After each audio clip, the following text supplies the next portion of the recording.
Big bang मतलब unstoppable explosion. ये universe के क्रिएशन का एक साइंटिफिक थियरी है। ये थियरी इस क्वेश्चन का आंसर देती है कि ये यूनिवर्स कब बना और कैसे बना।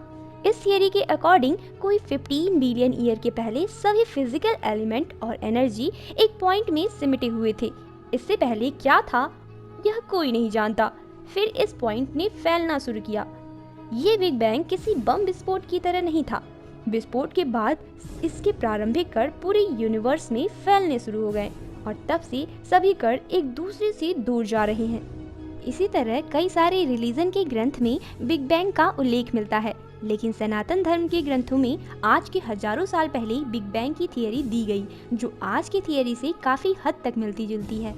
इन ग्रंथों के अनुसार एक समय ऐसा था जब इस ब्रह्मांड में न तो असंख्य तारे थे और न ही अनंत आकाश गंगाएं, बल्कि उस समय कुछ था तो केवल अंधेरा और कुछ अलौकिक शक्तियाँ जिनकी न ही कोई शुरुआत थी और न ही कोई अंत। सिक्वेंसली ऋग्वेद में 10 मंडल हैं, जिसमें 10वें मंडल के अंदर क्रिएशन के 2 सबसे इम्पोर्टेंट सूक्त आते हैं, जिनके नाम है हिरण्यगर्भ सूक्त और नासकीय सूक्त। अब ऋग्वेद में एक सूक्त है जिसमें बताया गया है कि जब इस संसार में कुछ भी नहीं था तब उस समय हिरण्यगर्भ एग्जिस्ट करता था और इसके अंदर सारे जीव, सारे देवी देवता और सारा संसार इसी में समाया हुआ था। अब ऋग्वेद में बताया गया है कि हिरण्यगर्भ एक ऐसा चमकदार बीज था जिसकी रोशनी करोड़ों सूर्य की जितनी चमकदार थी।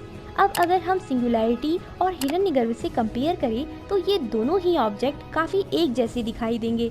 सिंगुलैरिटी और हिरण्यगर्भ को एक्सट्रीमली ब्राइट कहा जा सकता है। दोनों के अंदर इन्फिनिटी पावर और एनर्जी थी और दोनों ही अपने अपने अंदर पूरे ब्रह्मांड को समाये हुए थे।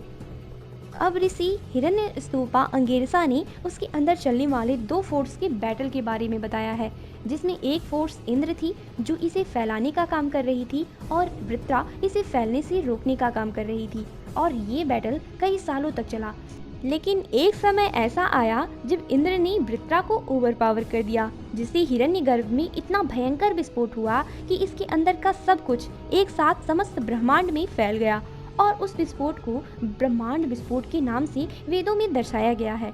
अब इतना सब कुछ सुनने के बाद अब आपको ये पता चल चुका होगा कि ये ब्रह्मांड विस्फोट और कुछ नहीं बल्कि वही बिग बैंग है, जिसकी थियरी को वैज्ञानिकों ने करीब 1 सदी पहले डिस्कवर किया था। लेकिन हमारे ऋग्वेद में तो ये करीब 10,000 साल पहले ही आ गई थी, जिससे आप ये खुद सोच सकते हैं कि हमारे ऋषि मुनियों का नॉलेज किस लेवल तक का रहा होगा, जबकि ये तो वो बातें हैं जिन्हें वो लिख चुके थे। बाकी कितना कुछ ऐसा होगा कि उनको पता था लेकिन उसे लिख नहीं पाए। ऋग्वेद में ये भी लिखा गया है कि जिस तरह से इस ब्रह्मांड का फैलाव हुआ था उसी तरह से एक समय बाद ये सिकुड़ने भी लगेगा और वापस से सब कुछ हिरण्यगर्भ में समा जाएगा। और यही रीजन है कि कार्ल सैगन जैसे महान साइंटिस्ट भी सनातन धर्म को सर झुकाकर सलाम करते हैं। आई होप आपको इस वीडियो में काफी कुछ समझ में आया होगा। तो मिलते हैं नेक्स्ट वीडियो में।